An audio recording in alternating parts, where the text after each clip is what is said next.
बिस्मिल्लाहिर्रहमानिर्रहीम। Last lecture में मैंने आप लोगों को डराया था कि हीलिंग करने से क्या-क्या हो सकता है, कैसे-कैसे नेगेटिविटी वायरस आपकी तरफ अट्रैक्ट हो सकता है। अब जिन लोगों ने फैसला कर लिया कि वो हीलिंग करना चाहते हैं, हीलर बनना चाहते हैं, ये वीडियो उनके लिए है। इसमें मैं आपको हीलिंग का प्रॉपर तरीका बताऊँगा। फेस टू फेस हीलिंग भी हो सकती है इस तरीके से और रिमोट हीलिंग यानी कि दुनिया के दूसरे कोने में किसी बैठे शख्स को भी आप हील कर सकते हैं। उससे पहले ये समझ लें कि हीलिंग की फ़िलॉसफ़ी क्या होती है। जिस तरह एक हार्डवेयर सॉफ्टवेयर होता है ना, इसी तरह जो फिज़िकल डिज़ीज़ हमारे सामने है, टेस्ट रिपोर्ट्स में आ रही है, एक्स-रे में आ रही है, उसका एक सॉफ्टवेयर होता है, यानी कि उसकी एक शॉर्ट फॉर्म होता है, एक वायरस होता है 4D में। यानी यूँ समझ लें कि एक सॉफ्टवेयर है इस दुनिया का और ये दुनिया हार्डवेयर है।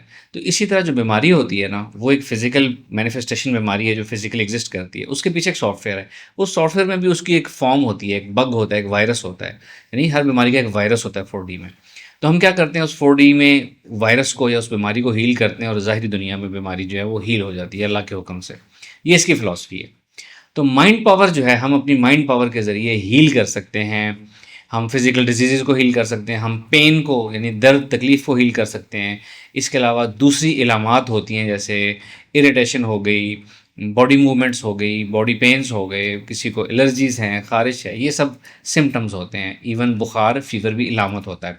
तो सिम्पटम्स को हम हील कर सकते हैं, सिम्पटम्स के पीछे बीमारियों को हील कर सकते हैं, ब्लड रिपोर्ट्स को बेहतर कर सकते हैं, एक्स-रेज़ में आने वाली फ़ॉल्ट्स को ठीक कर सकते हैं, ये सब कुछ हील किया जा सकता है। अब हीलिंग का तरीका क्या होगा?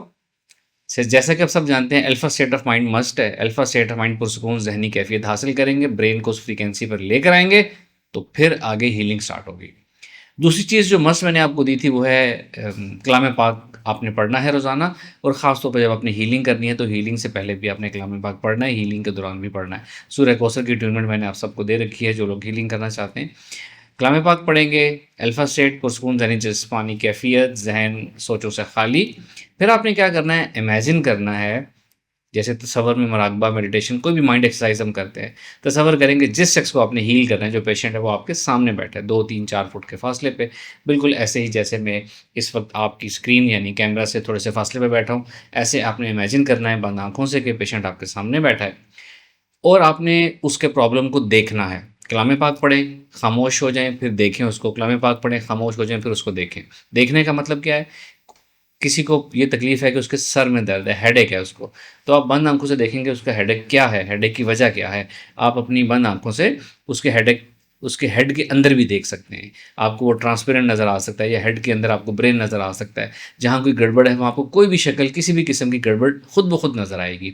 मैं आपको उसकी तशबीहात नहीं बताऊँगा, वो नेचुरल रहने दें। जिस तरीके से भी आपको गड़बड़ नज़र आए वो आपका तरीका होगा। तो आपने हेडेक के पीछे देखना है कि आपको 4D में क्या नज़र आता है। फ़र्ज़ करें आपको कुछ डिस्टर्बेंस, कुछ गड़बड़ नज़र आती है।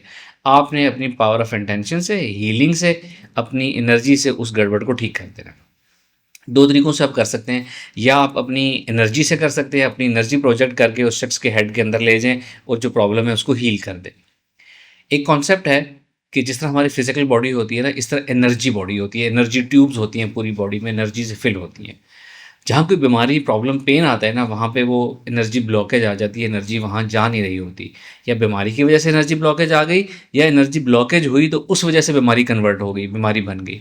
तो आपने ये भी अज़्यूम करना है कि एनर्जी बॉडी है, किसी की फुल एनर्जी बॉडी है, उसके अंदर आपको जिस जगह हेडेक है वहाँ पे आपको कोई गड़बड़ नज़र आ सकती है, किसी भी फॉर्म में नज़र आ सकती है और आपने अपनी और एनर्जी से उसको हील करना है, उसकी एनर्जी को स्मूथ करके, स्विफ्ट करके सारा पास थ्रू, गो थ्रू उसका सर्कुलेशन आपने कर देनी है और ये आपकी हीलिंग होगी मुकम्मल। बट आपने फिर जिसको हील किया उससे कोरिलेट भी करना है, उससे पूछना भी है कि आपकी हीलिंग तकलीफ ठीक होगी या कि नहीं हुई।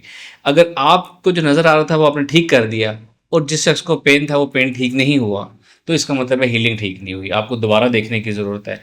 जब आप दोबारा देखेंगे तो हो सकता है अब आपको कुछ और चीज़ नज़र आए। तो 1, 2, 3, 4 दफ़ा करने से हीलिंग हो जाती है, शिफ़ा मिल जाती है। अल्लाह का हुक्म जब हो, अल्लाह शिफ़ा डालते हैं तो हीलिंग जो है वो हो जाती है। और ये हीलिंग आप लोगों ने करनी है तब तक जब तक उसका रिज़ल्ट आए। जब तक हीलिंग की ज़रूरत है तब तक हीलिंग करनी है। जब अगला बंदा ठीक हो गया तो आपका हीलिंग टास्क जो है वो कंप्लीट हो गया है। इस तरीके से आप अपने किसी फैमिली मेम्बर को भी हील कर सकते हैं कि आपका ऑनलाइन कोई सोशल फ्रेंड है, दूर बैठा है, दुनिया के दूसरे कोने में है, उसको भी हील कर सकते हैं। आप ये जो 4D में जाके अपने इमेजिनेशन करनी है कि पेशेंट आपके सामने बैठा है। उसके लिए आपको क्या चीज़ चाहिए? आप उसका पूरा नाम जान लें, कौन है, उसका उम्र क्या है, शहर क्या है, आपने उसको देखा होगा, आपके पास उसकी तस्वीर है तो और अच्छा है। उसकी प्रॉब्लम क्या है? जितना आप उसके बारे में जानते हैं और उसको ज़हन में रख के अपना कनेक्शन बनाएँगे ना, उतना जल्दी आपका 4D में उससे कनेक्शन बनेगा और उतनी ही अच्छी हीलिंग होगी। तो इस तरीके से आपने हीलिंग करनी है, कोई सवाल है तो कमेंट में कर लें। जब हीलिंग करें तो उसकी फीडबैक भी हमें दीजिएगा, कमेंट्स में भी और व्हाट्सएप ग्रुप में भी। Thank you very much. अस्सलाम वालेकुम।